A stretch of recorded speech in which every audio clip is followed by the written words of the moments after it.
Hi friends, நீங்கள் என்ன பார்க்கணும், பிஸ்கட்டை வச்சு கேக் செய்ய போகிறோம். அதுக்கு வந்து டார்க் ஃபேண்டஸி பிஸ்கட் எடுத்துருக்கேன். அதை எடுத்து நல்லா தூள் நுணுக்கி மிக்சியில் அரைச்சிக்கிட்டேன்.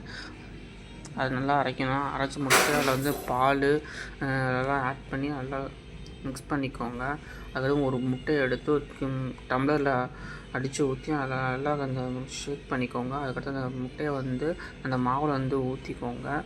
உங்களுக்கு தேவையான அளவு எவ்வளோ தேவையோ அளவுக்கு ஊற்றிக்கோங்க. நல்லா ஊற்றிட்டு நல்லா பீட் பண்ணிக்கோங்க. அதுக்கடுத்து நம்ம எந்த பாத்திரத்தில் செய்ய போகிறோமோ, அந்த கேக் செய்ய போகிறோமோ, அந்த பாத்திரத்தில் எண்ணெயை ஊற்றி நல்லா எல்லா இடத்துக்கும் ஸ்ப்ரெட் பண்ணிக்கோங்க. இந்த மாதிரி நல்லா ஸ்ப்ரெட் பண்ணிக்கோங்க. நல்லா எல்லா இடத்துக்கும் வர்ற மாதிரி நல்லா ஸ்ப்ரெட் பண்ணிக்கோங்க. அப்போ தான் மாவு ஒட்டாமல் வரும். இப்போ வந்து பேக்கிங் சோடா போட்டுக்கோங்க.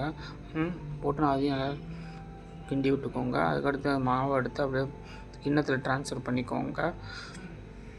இப்போ இந்த மாதிரி நல்லா ட்ரான்ஸ்ஃபர் பண்ணிக்கோங்க. எல்லா சைடும் அப்படியே டேப் பண்ணி விடுங்க. அப்போ தான் எல்லா சைடும் பரவலாக இருக்கும். நல்லா டேப் பண்ணி விட்டுக்கோங்க. அதான் மாவெல்லாம் போட்டு முடிச்சாச்சு. அதுக்கடுத்து மேலே செரி பழம்லாம் இருந்துச்சுன்னா செரி பழம்லாம் மேலே அப்படியே போட்டு விடுங்க. நல்லாயிருக்கும், ஒரு அட்ராக்டிவாக இருக்கும். அப்படியே பாருங்க இந்த மாதிரி. அதுக்கடுத்து வடை சட்டியிலேருந்து ஒரு சொம்பில் தண்ணி ஊற்றிக்கோங்க. அதுக்கடுத்து ஒரு கேக் ஸ்டாண்டு மாதிரி வச்சுக்கோங்க. அதுக்கடுத்து வந்து கேக்கை வச்சுக்கோங்க. நம்ம செஞ்சதை அது மேலே மூடி போட்டுட்டு எல்லாத்தையும் கவர் பண்ணிவிட்டு அது வெந்துருச்சு. அழகாக வெந்துருச்சு. இப்போ ஒரு நைஃப் எடுத்து உள்ளே குத்தி பாருங்கள், மாவு ஒட்டாமல் வரும். ஒட்டாமல் இருந்துச்சுன்னா வெந்துருச்சுன்னு அர்த்தம். இப்போ வந்து சைடெல்லாம் கொஞ்சம் கொஞ்சமாக நம்ம எடுத்து விடுவோம், கேக்கு வெளியே மூவ் பண்ணி எடுக்கிறதுக்காக. இந்த மாதிரி நல்லா பொறுமையாக எடுக்கணும். ஃப்ரெண்ட்ஸ். அப்போ தான் கேக் வரும், இல்லைனா உடஞ்சிரும். பாருங்கள், நல்லா இந்த மாதிரி பொறுமையாக அழகாக எடுக்கணும். இப்போ அதான் எடுத்தாச்சு. இப்போ கேக்கு எடுக்க போகிறோம் வெளியே மோல்ட் பண்ணி. அதான் கேக் பாருங்கள் ஃப்ரெண்ட்ஸ், இதெல்லாம் மோல்ட் பண்ணி எடுத்தாச்சு. ஆவி லைட்டாக பறக்குது. நல்லா அருமையாக கேக் குக்காய் வெந்துருக்கு.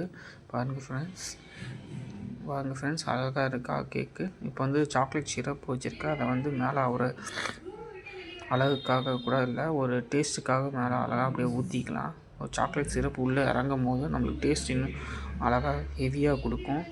சாப்பிட்றதுக்கு நல்லாயிருக்கும். வாயில் வச்சோடனே நல்லா டேஸ்ட்டாக கேக்கு வாயில் வச்சோடனே உருகும். அந்தளவு அருமையாக இருக்கும் இந்த கேக்கு. ஃப்ரெண்ட்ஸ் பாருங்கள், இந்த மட்டும் ஊற்றி நல்லா எல்லா இடத்துலையும் பரவலாக ஸ்ப்ரெட் பண்ணிக்கோங்க. ஸ்ப்ரெட் பண்ணிட்டீங்களா, பார்க்க ஓரளவுக்கு அட்ராக்டிவாக சூப்பராக இருக்கிறாங்க. இதுக்கு மேலே வந்து நம்ம ஒரு பிஸ்கட் வந்து தூவ போகிறோம். பாருங்கள் ஃப்ரெண்ட்ஸ், கேக்கு சூப்பராக இருக்குது. கேக் நீங்களும் வீட்டில் ட்ரை பண்ணுங்கள். இது மாதிரி பிஸ்கட் தூளெல்லாம் தூவி வச்சுருக்கேன் ஃப்ரெண்ட்ஸ். பாருங்கள் ஃப்ரெண்ட்ஸ், கேக் அழகாக ரெடி ஆயிடுச்சு.